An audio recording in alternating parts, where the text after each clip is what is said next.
गृहिणींच्या आयुष्यात अगदी रोज रोज पिच्छा पुरवणारा एकच प्रश्न, आज काय बनवूया? मी आहे ना उत्तर द्यायला. चला तर मग सुरुवात करूया खमंग खुसखुशीत सफरीला. आज आपण मस्त अशी रुचकर खमंग काकडीचे घावणं कशी बनवायची ते बघणार आहोत.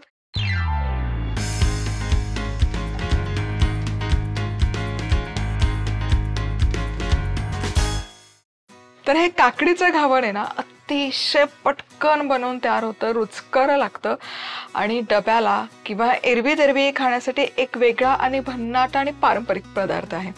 तर अर्थातच एक छोटंसं वाटण तयार करतोय, ते मस्त असं चटपटीत लागण्यासाठी लसूण पाकळ्या घ्यायच्या. एक 2 ते 3 लसूण पाकळ्या. यामध्ये घालूयात हिरव्या मिरच्या, जिरं आणि ओवा आणि हे छान कुटून ठेचून याचा ठेचा तयार करायचा. आणि हा ठेचा आता इथे बनवून तयार आहे आणि तुम्ही बघू शकाल छान झालेला आहे. ओबडधोबडच आहे, असाच आपल्याला तयार करून घ्यायचा. आणि आता इथे मी घेतलेल्या आहेत 2 काकड्या. काकड्या आधी साल काढून घेऊयात. यामध्ये ना तवसा वापरला तरी चालेल, म्हणजे हिरवी काकडी जी असते त्याचीही घावणं खूप छान रुचकर लागतात.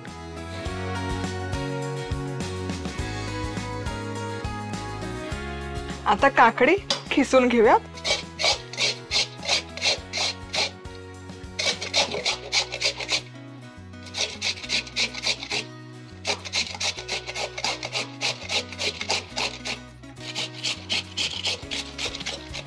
आता इथे घेतलेलं मी आहे तांदळाचं पीठ. 1 कप तांदळाचं पीठ असेल तर त्यामध्ये आपण घालतोय पाव कप बारीक रवा.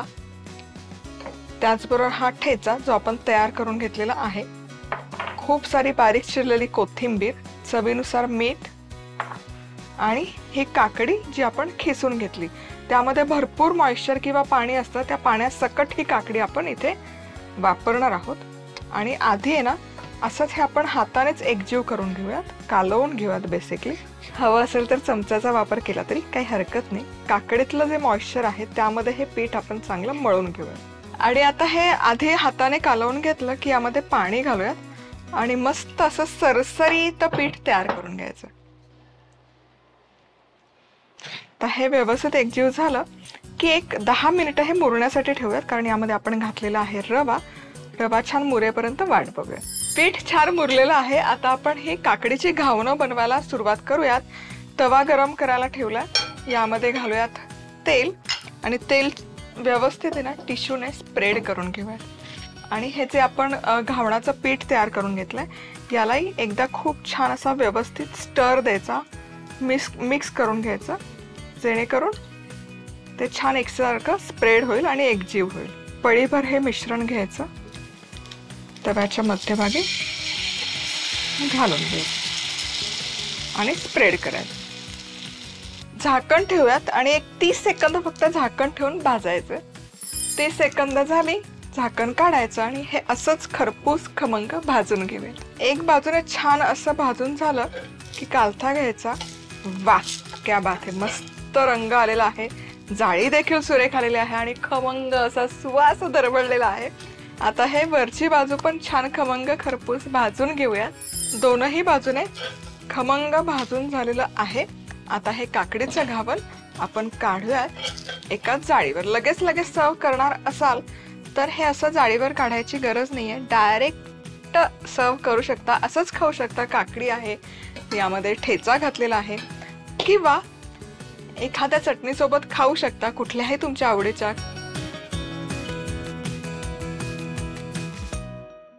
काकडीचे घावण करण्यासाठी लागणारं साहित्य: 2 ते 3 लसूण पाकळ्या, 2 ते 3 हिरव्या मिरच्या, 1 चमचा जिरं, 1 चमचा ओवा, काकड्या, 1 कप तांदळाचं पीठ, पाव कप बारीक रवा, बारीक चिरलेली कोथिंबीर, चवीनुसार मीठ, तेल. लसूण, हिरव्या मिरच्या, जिरं, ओवा वाटून घेत याचा ठेचा तयार करायचा. आता काकड्यांची सालं काढून घेत काकड्या किसून घ्यायच्या. आता तांदळाच्या पिठात रवा, ठेचा, कोथिंबीर, मीठ आणि किसलेली काकडी मिसळून घेत यात थोडं पाणी घालायचं आणि याचं सरसरीत पीठ तयार करायचं आणि मुरवून घ्यायचं। आता तव्याला तेल लावत पुसून घेत यावर काकडीचं घावन घालायचं आणि झाकण ठेवत खमंग भाजून घ्यायचं। झालं आपलं काकडीचं घावन तयार। आज आपण पुरी बनवताना 5 चुका काय टाळायच्या ते बघणार आहोत।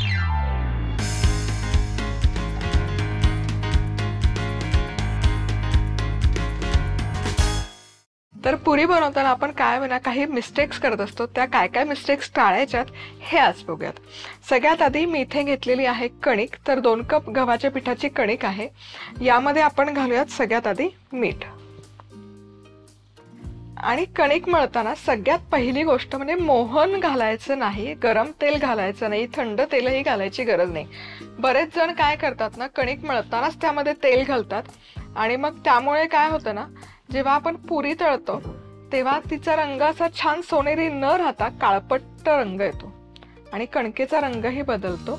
त्यामुळे कणिक मळताना कुठल्याच फॉर्ममध्ये तेलाचा वापर करायचा नाही, फक्त मीठ आणि पाणी घालून छान घट्टसर मळून घ्यायचं। टिप नंबर 2, कणिक पुरीची कधीच सैल मळायची नाही। सैल कणिक जर मळली तर पुरी लागताना एकतर त्यामध्ये सुकं पीठ लावावं लागतं आणि दुसरी गोष्ट ती तळताना पुरी तेल खूप पिते आणि पुरी थंड झाली की पचपचित किंवा तेलकट होते। त्यामुळे पुरीचं कणिक सैलसर नाही तर घट्टसर मळून घ्यायची। कणिक इथे मी छान मळून घेतलेली आहे, तुम्ही बघू शकाल घट्टसर अशी मळलेली आहे पुरीची कणिक।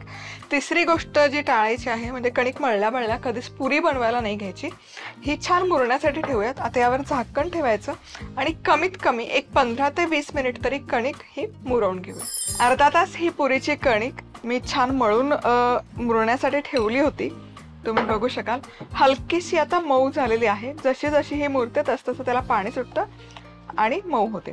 आता एक चौथी गोष्ट अवॉइड करायची म्हणजे कणिक मुरली की लगेच त्यातून गोळे घेऊन लगेच पुरी लाटायची अजिबात नाहीये।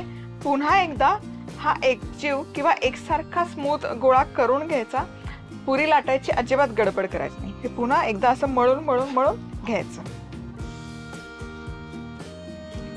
हा गोळा छान असा मळून झाला की काय करायचं, यातून एकतर तुम्ही छोटे छोटे पोर्शन साइज घेऊन छोट्या पुऱ्या करू शकता, पण मी एकच मोठा गोळा घेते म्हणजे एकसारख्या पुऱ्या आपल्या लाटल्या जातात। आता हा एकच मोठा उंडा घ्यायचा, हा दुसरा झाकून ठेवूयात, पोळपाट घ्यायचं, पुन्हा हा एकसारखा करून घ्यायचा। भेगा नाही राहिला पाहिजे कुठेच, भेगा राहिल्या चीर राहिली तर पुरी नंतर तळली की अजिबात फुगत नाही, बसून जाते। त्यामुळे ही स्टेप अत्यंत गरजेची आहे। आणि आणखी एक 5वी गोष्ट जी पुरी करत असताना टाळली गेली पाहिजे ती म्हणजे पुरी लाटत असताना याला पिठाचा किंवा तेलाचा हात अजिबात लावायचा नाही। कणिक जर तुम्ही घट्टसर मळली तर अजिबात गरज नाही पडत याला काहीही लावायची, तुम्ही बघू शकाल छान अशी लाटली जाते। जर सुकं पीठ लावलं तर ते पीठ आहे ना पुरी तळत असताना सगळं तेलामध्ये पसरतं आणि तेल आपलं जळलं जातं। त्यामुळे शक्यतो पुरी लाटत असताना सुकं पीठ तेल अजिबात वापर नाही करायचा। एकसारखी लाटली गेली पाहिजे, एक ठिकाणी जाड एक ठिकाणी पातळ अशी अजिबात नाही करायची। एखादं झाकण घ्यायचं डब्याचं किंवा वाटी घ्यायची आणि याच्या छान पुऱ्या बनवून घ्यायच्या। आणि आता पुरी तळताना जी खालची बाजू आहे ना पुरी लाटल्यानंतरची, ही खालची बाजू सफाईदार ही आधी तेलामध्ये सोडायची म्हणजे पुरी छान फुगली जाते। पुरी तळताना सगळ्यात महत्त्वाची गोष्ट म्हणजे पुरी कधी मंद आचेवर तळायची नाही, मीडियम टू हाय हीटवर तळायची।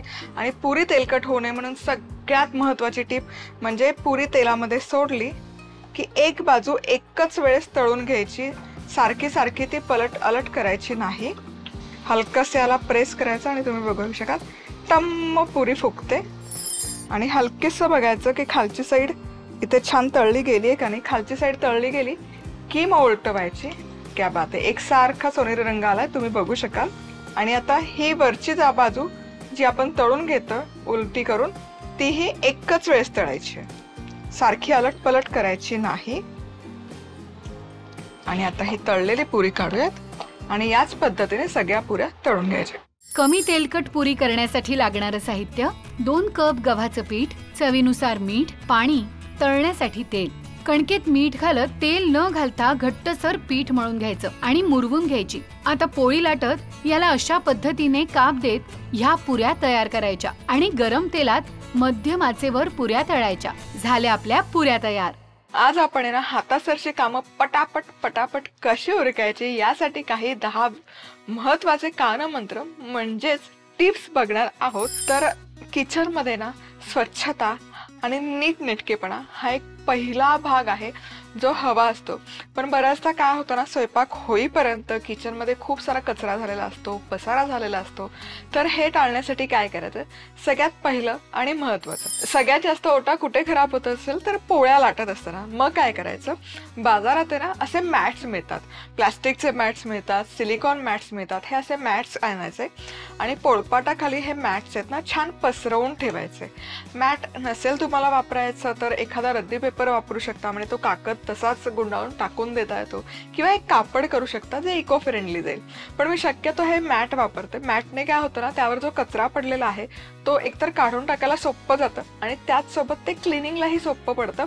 आणि प्रत्येक कामासाठी एक डेडिकेटेड आपण काही ना काही वस्तू ठेवत असतो. तर हे पोळ्या लाटत असताना खाली ठेवण्यासाठी हे मॅट म्हणजे एक डेडिकेटेड आपल्याकडे एक वस्तू होते, त्यामुळे ती बाकी कुठल्या कामामध्ये वापरली जात नाही. पुढची टीप आहे, भाज्या आपण चिरतो, भाज्या आपण सोलतो, तर तेव्हा काय करायचं?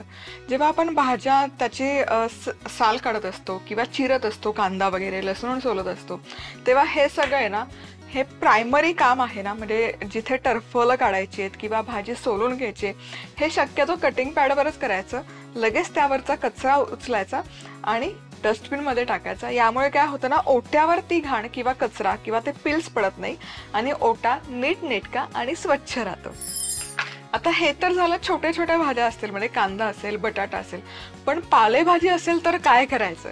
येस, पालेभाजी असेल तर काय करायचं? शक्यतो पालेभाजी की आपण ओट्यावर तर नाही साफ करत, आपण डायनिंग टेबलवर बसून, जमिनीवर बसून आपण त्या स्वच्छ करत असतो. खाली एक मोठा रद्दीचा किंवा न्यूजपेपर घ्यायचा आणि त्यावर पालेभाजी व्यवस्थित निवडून घ्यायची. म्हणजे निवडलेली भाजी शक्यतो कुंड्यात किंवा चाळणीत घालायची.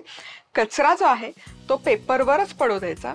याने काय होतं ना, की आजूबाजूचा परिसर खराब होत नाही, माती होत नाही आणि तुमची भाजी ती निवडून झाली ना की तो पेपर गुंडाळायचा आणि तो तसाच सेपरेट ठेवायचा. म्हणजे काय होतं, आपल्याकडे ओला कचरा, सुका कचरा असतो. ओल्या कचऱ्याचा डबा कंपॅरेटिव्हली आपण लहान वापरतो कारण तो हँडी पडावा. पण जेव्हा पालेभाज्या असतात, कोथिंबीर असते, मेथी असते, तेव्हा तो एवढूशा डब्यात नाही मावत.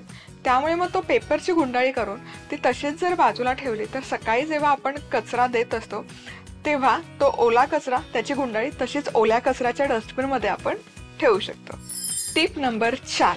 आता कचरा. येस, आत्ताच आपण ओला कचरा आणि सुका कचऱ्याबद्दल बोललो, तर शक्यतो ही अतिशय महत्त्वाची आणि गरजेची गोष्ट आहे. जेव्हा कचरा आपण काढत असतो ना तेव्हा 2 डबे वेगवेगळे ठेवावे. किचन काउंटरवर किंवा किचनच्या सिंक जवळ एक ओल्या कचऱ्याचं डस्टबिन कायम असावं, त्याला लायनर असावं. शक्यतो डस्टबिन बॅग किंवा ट्रॅश बॅग येतात त्याचं. त्यामुळे काय होतं ना, जो काही कचरा ओला कचरा असतो भांडी घासतानाचा किंवा भाज्यांचा, टरफलांचा, तो तिथेच जातो आणि तो ओला कचरा ना खत बनवण्यासाठी उपयोगी होतो.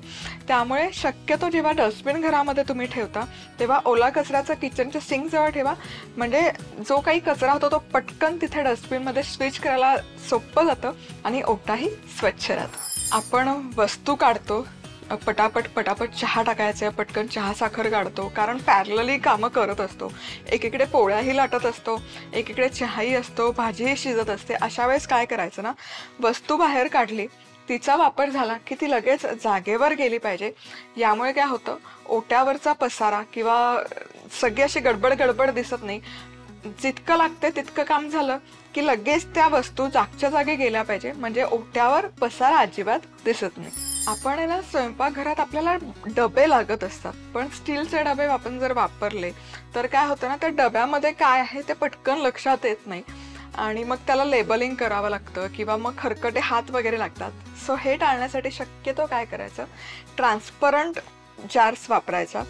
शक्यतो काच वापरायची, प्लॅस्टिकचा वापर टाळायचा. आता गेले जवळपास, म्हणजे मला असं आठवतं की लॉकडाऊन कोविडच्या थोडंसं अलीकडे किंवा लॉकडाऊनमध्ये ना मी पूर्ण जितकं शक्य असेल तितकं किचनमधलं प्लॅस्टिक काढून टाकलेलं आहे.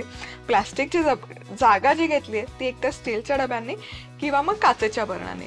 तर तुम्ही इथे माझी शेल्फ बघू शकाल. ही जवळपास आता 3 ते 4 वर्ष शेल्फ मी अशी युटिलाइज करते. पूर्ण सगळ्या काचेच्या बरण्या आहेत. इव्हन ट्रॉलीमध्ये पण तुम्ही बघाल तर पूर्ण काचेच्याच बरण्या आहेत. यामुळे काय होतं ना, एकतर काचेच्या बरण्या दिसायला खूप आकर्षक दिसतात, त्याचबरोबर लो मेंटेनन्स असतात आणि वस्तू तुम्हाला शोधायची गरज पडत नाही कारण ती नजरेसमोर असते. त्यामुळे तुम्हाला पोहे हवे असेल तर तुम्ही पोह्यांची बरणी घेऊन ती पटकन घेऊ शकता. शोधत बसायची गरज नाही आहे. आता हे सोपं आहे का, तर मला तरी गेले 3 ते 4 वर्षात एकही बरणी फुटलेली नाही आहे किंवा असा इन्सिडेंट झाला नाही आहे की फुटाफुटी झाली आहे, पडापडी झाली आहे. सो त्यासाठी ना, त्या कन्व्हिनियन्ससाठी माझ्याकडे ही एक मांडणी आहे जी पूर्वीच्या काळी ना आपल्या घरोघरी असायची. माझी पहिली रिक्वायरमेंट या घरामध्ये मी जेव्हा किचन सेटअप करत होते तेव्हा मला मांडणी हवी होती, ओपन रॅक हवी होती. त्यामुळे काय होतं ना, नजरेच्या समोर या वस्तू राहतात. ट्रॉलीमध्ये जरी ठेवलं तरी त्या ओढून काढणं त्याच्यात वेळ जातो, पण हे असं नजरेसमोर असल्या की पटकन काढायला सोपं जातं आणि वेळही खूप वाचतो. जेवण झालं, चहा बनवून झाला किंवा मुलांचे शाळेतून डबे आले की त्यामध्ये ना थोडं थोडं खरकटं राहिलेलं असतं. जनरली आपल्याकडे काय होतं, ज्या मावशी असतात त्या दिवसातून एकदाच येतात, म्हणजे 24 तासाची मध्ये गॅप राहते. मग ते खरकटी भांडी तशीच ठेवण्यापेक्षा, म्हणजे ती खरकटी ठेवली की एकतर त्याची दुर्गंधी येते, वास येतो, त्याचसोबत चिलूट येतात घरात, डास येतात, माशा येतात. सो हे सगळं टाळण्यासाठी भांडी खरकटी असली, त्यात खरकट असलं तर ते सगळं काढून घ्यायचं, काढून ओल्या कचऱ्याच्या डब्यात टाकायचं. एकदा ती भांडी विसळायची आणि जी काय तुमच्याकडे रॅक असेल किंवा जिथे तुम्ही ती खरकटी भांडी स्टोअर करता तिथे ते ठेवावं. त्यामुळे काय होतं ना, एकतर ती भांडी कडकही नाही होत, त्यातलं खरकटही निघून जातं आणि घरामध्ये जे वातावरण आहे तेही प्रसन्न राहतं. म्हणजे खरकटी भांडी दिवसभर त्या 24 तास आपल्या डोळ्यासमोर राहत नाहीत. भांडी घासायचा जो साबण असतो आणि त्याचबरोबर आपण त्याला जो स्क्रबर वापरतो, तर या वेळेला 2 माझ्याकडे मला जे परफेक्ट वाटतात, जे मी अनेक वर्षानुवर्ष यूज करते. आपण जो अंगाला साबण लावायचा जे सोप केस आणतो ना, सरळ त्या 2 सोप केस घ्यायच्या.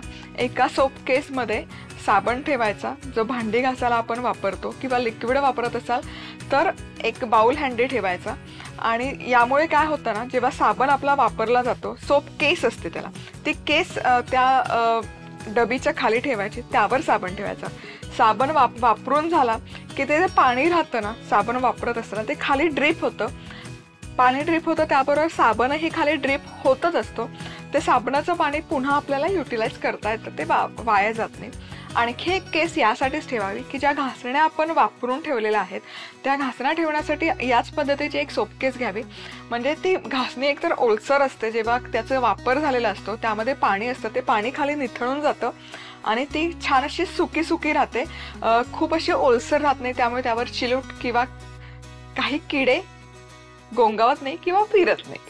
स्वयंपाक करत असताना कमीत कमी 100 वेळा तरी आपण सिंक जवळ जात असतो आणि हात स्वच्छ करत असतो, धुवत असतो. म्हणजे मला तरी सवय आहे अशी, सारखं जाऊन हात धुवायचे. खरकट्या हाताने करायला काम मला आवडत नाही. अशा बऱ्याच जणी असतात की ज्यांना खरकटं लागलेलं आवडत नाही. मग अशा वेळेस काय करायचं ना, सरळ एक नॅपकिन, किचन नॅपकिन डेडिकेटेड फक्त हात पुसण्यासाठी ठेवायचा. त्यामुळे काय होतं, एकतर त्याचं काम आहे ते फक्त आपल्याला हात पुसण्यासाठी, तो इकडे तिकडे कंबाईन होत नाही, मिक्स होत नाही. आणि मग at the end of day तो वापरून झाला की तो धुवायला टाकू शकतो. म्हणजे इको फ्रेंडली पण होतं, कागद पण वाया जात नाही आणि तो नॅपकिन दिसायलाही छान दिसतो आणि वेळच्या वेळी तो स्वच्छही होतं. वाण सामान घरी येतं तेव्हा पॅकेट्स आपण ओपन करतो आणि ते बरण्यांमध्ये भरतं. पण असं कधीच होत नाही की ते बरण्या भरताना त्याच्यात काही उरलं नाही. बऱ्याच त्यांना 1 चमचा 2 चमचा असं सामान उरलेलं असतं. मग ते कसं पॅक करायचं, तर शक्यतो आहे ना, रबर्स असतात पॅकिंगचे, ते आणून ठेवायचं त्याचं एक पाकिट आणि ते सील करून ठेवायचं किंवा त्याने बांधून ठेवायचे. सो हे पॅकेट आहे ना खूप हेल्पफुल पडतं. त्याचं पॅकिंग छान राहतं, काढायला बघायला सोपं पडतं आणि त्या वस्तू ना नीटनेटक्या राहिल्या जातात एके ठिकाणी. आता शक्यतो काय करायचं, जर अगदीच म्हणजे आपण बरणीमध्ये ते सामान शिफ्ट केलं, सपोज पोहे असतील, साबुदाणा असेल आणि अगदीच थोडेच 4-5 चमचे असं राहिलं असेल ना, तर आधी वापर करताना हे उरलेल्या पदार्थांचा करायचा, त्यामुळे काय होतं ना, मग जो पसारा आहे घरातला, गर्दी आहे ती पटकन कमी होते आणि बरण्यांमधलं सामान बरण्यांमध्येच भरल्यासारखं दिसतं. कांदा आपण साठवतो तेव्हा हे मी खूपदा सांगितलं की कांदा आणि बटाटा तर एकदम एकत्र अजिबात स्टोअर नाही करायचा. कांद्यामध्ये ना इथेनॉलचा गॅस असतो, तो रिलीज करत असतो. त्या गॅसमुळे कांद्याचं जे मोड यायची किंवा स्प्राउटिंगची प्रक्रिया ती जलद होते, स्पीडअप होते. त्यामुळे शक्यतो कांदा बटाटा लांब लांब स्टोअर करायचे. कांद्याला आहे ना शक्यतो अशी रॅक येते किंवा आपण टोपलं वापरतो. टोपल्यामध्ये डायरेक्ट कांदे टाकले तर त्याची टरफलं खाली पडत राहतात आणि किचनमध्ये खूप सारा कचरा होतो. सो हे टाळण्यासाठी एखादं कापड तुम्ही घेऊ शकता, सुती कापड, किंवा मग एखादा न्यूजपेपर घ्यायचा किंवा चांगला स्वच्छ कागद घ्यायचा आणि तो किंवा प्लेसमॅट करायचं एखादं आणि ते लाईनअप करून घ्यायचं टोपल्यावर किंवा जे काही रॅक वापरतं त्यावर, आणि मग त्यावर कांदे घालायचे. यामुळे काय होतं ना, जो कचरा आहे तो खाली सारखा पडत नाही आणि किचनमध्ये स्वच्छता राहते. तर या होत्या काही टिप्स ज्या मी रोज माझ्या स्वयंपाकघरात इम्प्लिमेंट करत असते. त्यामुळे मग कदाचित स्वयंपाकघर छान नीटनेटकं स्वच्छ दिसतं. म्हणजे ही एक कुठली सवय आहे ना ती अंगवळणी लावावी लागते, अशीच नाही लागत. त्यासाठी ती हॅबिट आपल्याला निर्माण करावी लागते, ती सवय लावावी लागते. एक आठवडा 2 आठवडा ती सलग सवय लावली की मग ती आपली हॅबिट डेव्हलप होते आणि मग तशीच पटापट पटापट पटापट हातासरची कामं आपली उरकून जातात. किचनही स्वच्छ दिसतं आणि मग नंतर सगळी कामं झाल्यावर असं दडपण नाही येत, अरे बापरे आता हे सगळं आवरायचं आहे, हा सगळा पसारा जागच्या जागी ठेवायचं आहे, क्लिनिंग करायचं आहे, हे दडपण येत नाही. मस्त असा तव्यावर चीजी गार्लिक ब्रेड बनवणार आहोत.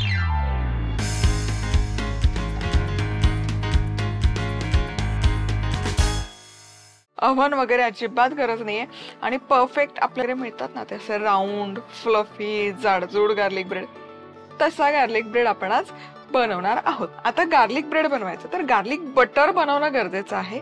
इथे आहे बटर, मऊ बटर घ्यायचं, रूम टेम्परेचरवरचं बटर. यामध्ये घालायचं किसलेला लसूण, लसूण पावडर असेल ती घातली तरी चालेल. मिरपूड घालायची, चिली फ्लेक्स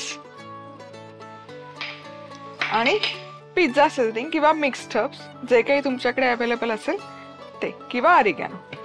हे करूयात मिक्स. चला, आणि आपलं हे गार्लिक बटर बनवून आहे तयार.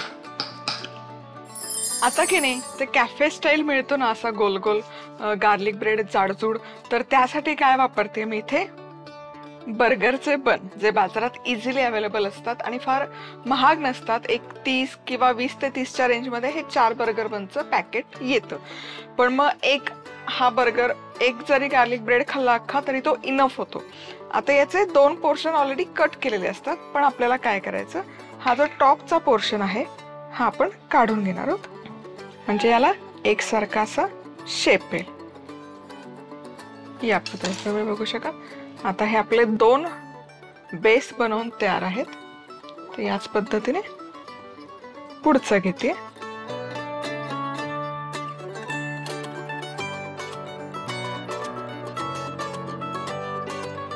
आता हा जो वरचा पोर्शन आहे ना यावर छान असं बटर स्प्रेड करून घ्यायचं. हे प्लेन बटर आहे, गार्लिक बटर नाहीये.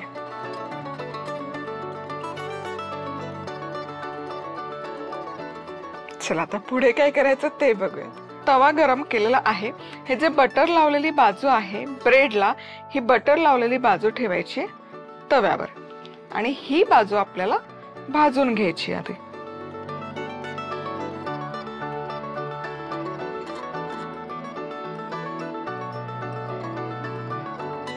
खालची बाजू ऑलमोस्ट होत आलेली आहे. आता ही वरची बाजू आहे, यावर पण बटर घालून घ्यायचं. प्लेन बटरच आहे अगेन. तर गॅस करते बंद. आता गॅस या स्टेजला बंद करायचं, का ते सांगते. वाह, तुम्ही बघू शकाल काय मस्त हे बन टोस्ट झालेले आहेत. आता पुढची स्टेप काय, आता यावर हे जे गार्लिक बटर आपण तयार करून घेतलं होतं हे स्प्रेड करायचं. हा लसूण आहे ना करपतो म्हणून हा नंतर स्प्रेड करायचं. गॅस बंद आहे.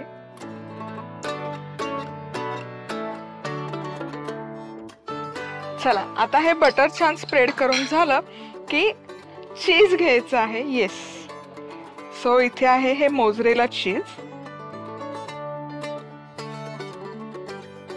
तुम्हाला कितपत हे चीज हवं त्या प्रमाणात तुम्ही हे घालू शकता. शक्यतो मोझरेला चीज घ्या, म्हणजे तो छान गार्लिक ब्रेड आहे ना चीजी बनतो.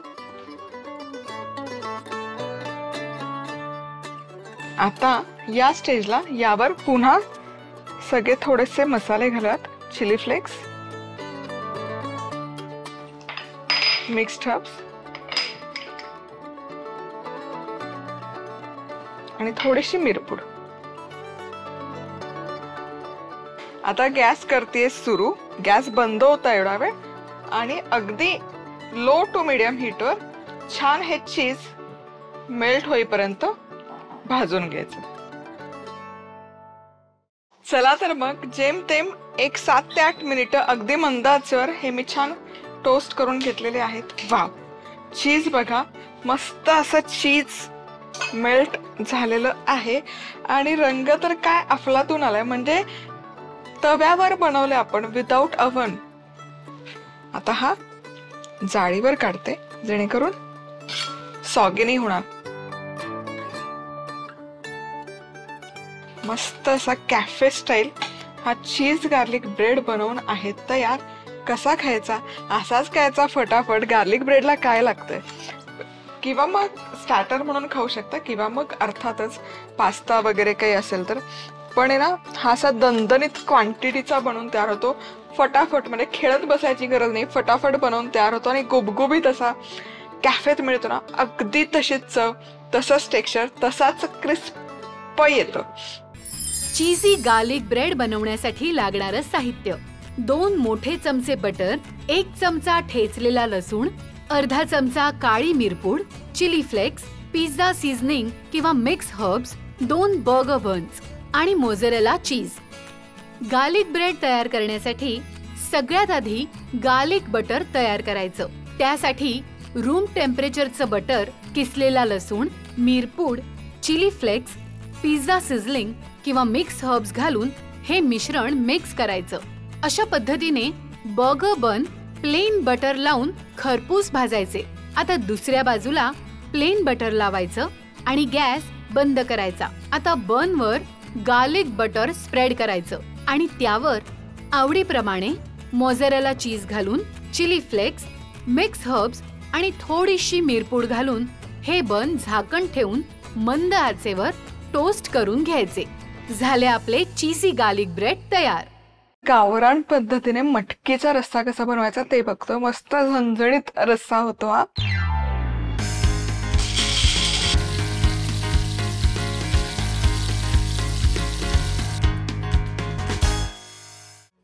सगळ्यात आधी जे बेसिक वाटण लागतं हा रस्सा बनवण्यासाठी ते आपण बनवून घेऊया. तर इथे पाव कप मी शेंगदाणे घेतले. शेंगदाणे हलकेसे भाजून घेऊया. खूप असे खरपूस करायची गरज नाहीये. यामध्ये आता 2 चमचे किसलेलं सुकं खोबरं हेही परतून घ्यायचं आणि लसूण खूप सारा 10 ते 12 पाकळ्या इथे मी घेतलेल्या आहेत. 1-2 मिनिट हे आणखी परतून घेऊयात, भाजून घेऊयात. खोबऱ्यालाही इथे हलकासा खरपूस असा सोनेरी रंग आलेला आहे. तर गॅस बंद करते आणि हे जिन्नस आता हलकेसे आपण थंड करून घेऊ. आता हे भाजलेले शेंगदाणे, खोबरं आणि लसूण मिक्सरच्या भांड्यात काढून घेतलेलं आहे. आता ह्याची पूड करून घेऊया. टर्फला शक्यतो नाही काढत मी शेंगदाण्याची. Yes, perfect. आपला बेसिक मसाला बनवून तयार आहे.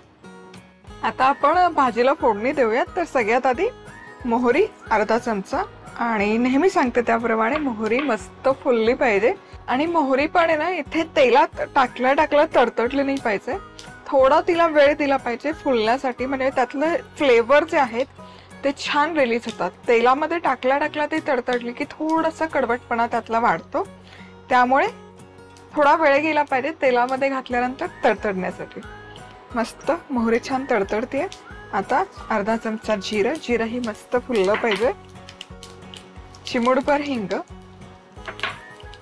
कढीपत्ता 10 ते 12 पानं आणि बारीक चिरलेला कांदा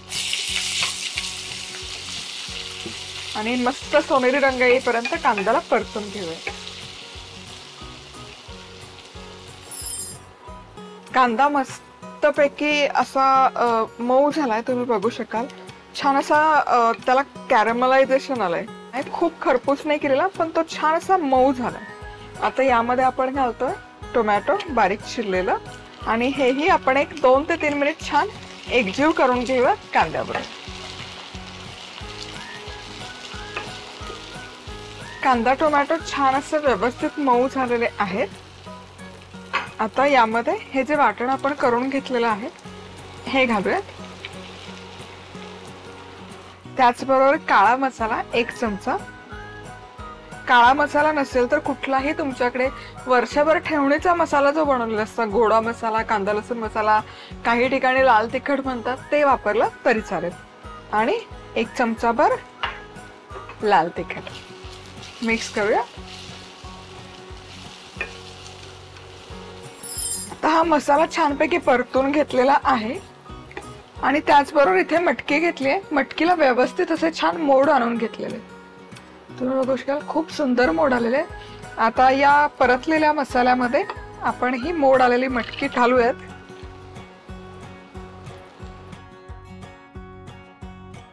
मटकी या मसाल्यामध्ये छान कंबाईन करून घ्यायची. पाणी घालायचं. ऑलरेडी खूप सुंदर दिसतीये ही भाजी. तर यामध्ये मीठ घालूयात चवीपुरतं. मिक्स करून घ्यायचं आणि आता याला एक उकळी काढून घेऊयात. मटकीच्या भाजीला इथे खूप छान अशी उकळी आलेली आहे.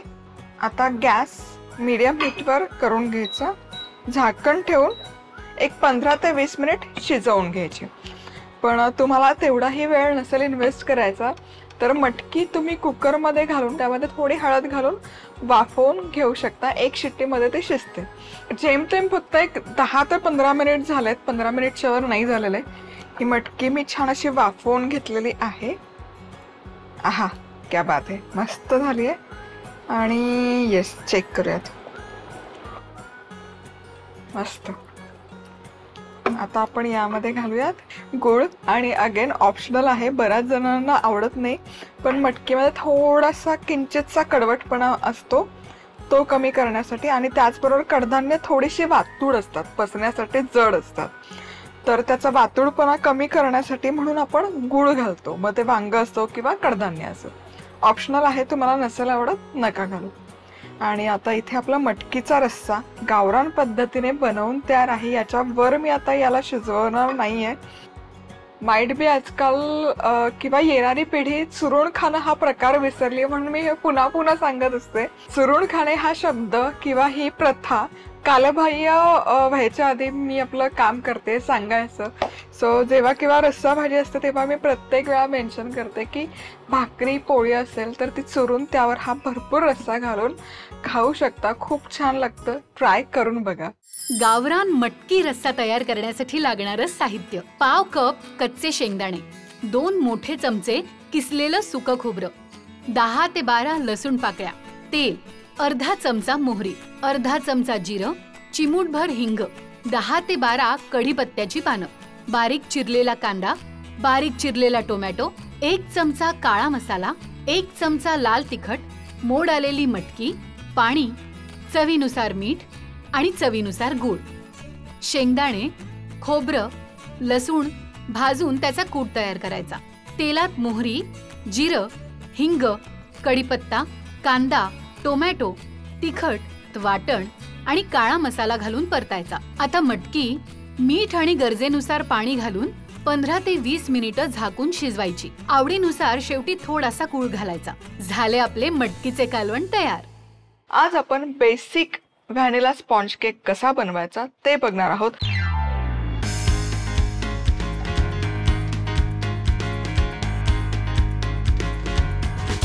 अतिशय गुबगुबीत हा केक बनतो, छान राईज होतो आणि मुख्य म्हणजे एगलेस आहे. तर सगळ्यात आधी घ्यायचे अर्धा कपला 2 चमचे जास्त दूध. रूम टेम्परेचरवरचं दूध आहे, थंड दूध नाही वापरायचं, कोमटही चालेल. यामध्ये घालतोय पाव चमचा तेल. तेलाऐवजी तुम्ही बटर इथे वापरला तरी चालेल किंवा साजूक तूप जरी घातलं तरी चालेल. व्हॅनिला इसेन्सचे ड्रॉप्स आणि 1 कप यामध्ये मी घालतेय पिठी साखर. अगदी सोपी रेसिपी आहे. तुम्हाला आहे ना फक्त केक बनवायचा म्हणून खायचा सोडा आणि पावडर, बेकिंग पावडर असलं काही आणायची झंझट नाही. आता हे सगळं पिठी साखर यामध्ये एकजीव आधी करून घेऊयात. चला, हे आता व्यवस्थित मिश्रण तयार झालं, एकजीव झालं की यामध्ये घालायचा आहे मैदा. सो 1.5 कप मैद्याचा मी इथे वापर करते आणि हा व्यवस्थित असा चाळून घालायचा, म्हणजे केकला टेक्स्चर खूप छान येतं.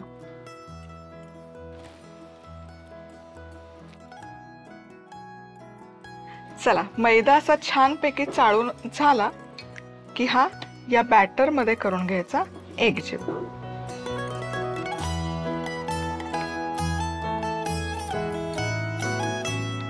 चला, हे बॅटर बघा काय मस्त दिसतंय, छान असं स्मूथ आणि सिल्की झालंय. आता या स्टेजला ह्यामध्ये मी घालते फ्रूट सॉल्ट आणि ते ऍक्टिव्हेट करण्यासाठी अगदी थोडंसं दूध किंवा पाणी हे ऍक्टिव्हेट करणं इतपत तुम्ही बघू शकाल. आता हे करूयात मिक्स.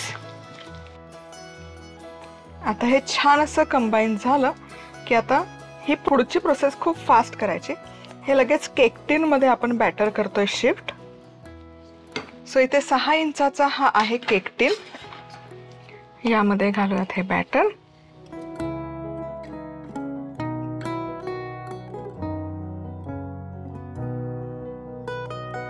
आता केक टिन मध्ये हे बॅटर आपण छानपैकी घालून घेतलं की हा व्यवस्थित असा टॅप करायचा. ही प्रोसेस गरजेची आहे, त्यामुळे यामध्ये जर काही एअर बबल्स ट्रॅप झाले असतील तर ते निघतात आणि केक एकसारखा राईज होतो.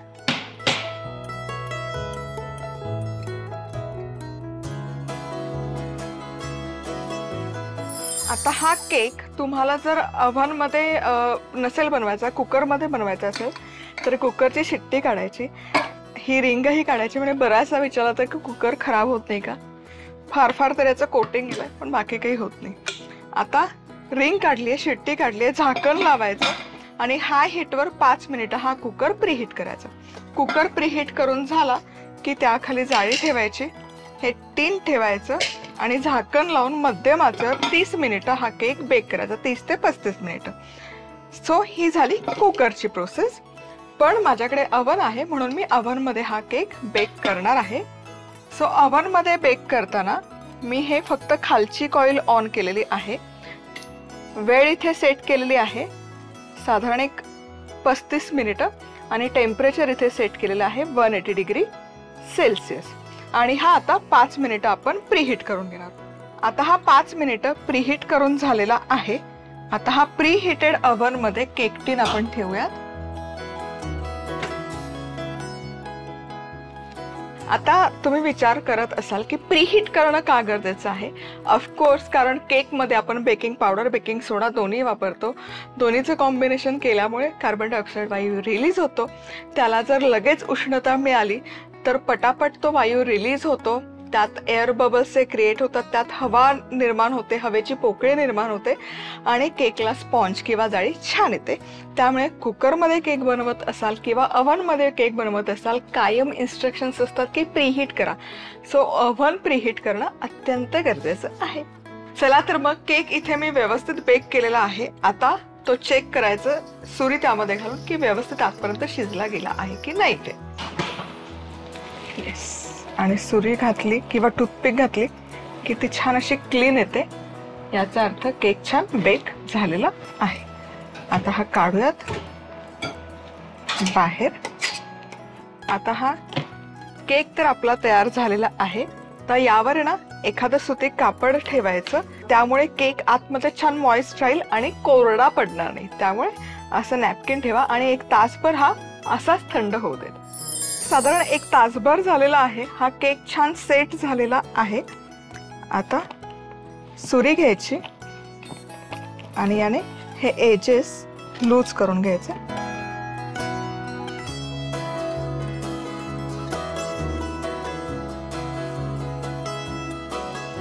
छान एकसारखा सोनेरी रंगावर बेक झालेला आहे, तुम्ही बघू शकाल.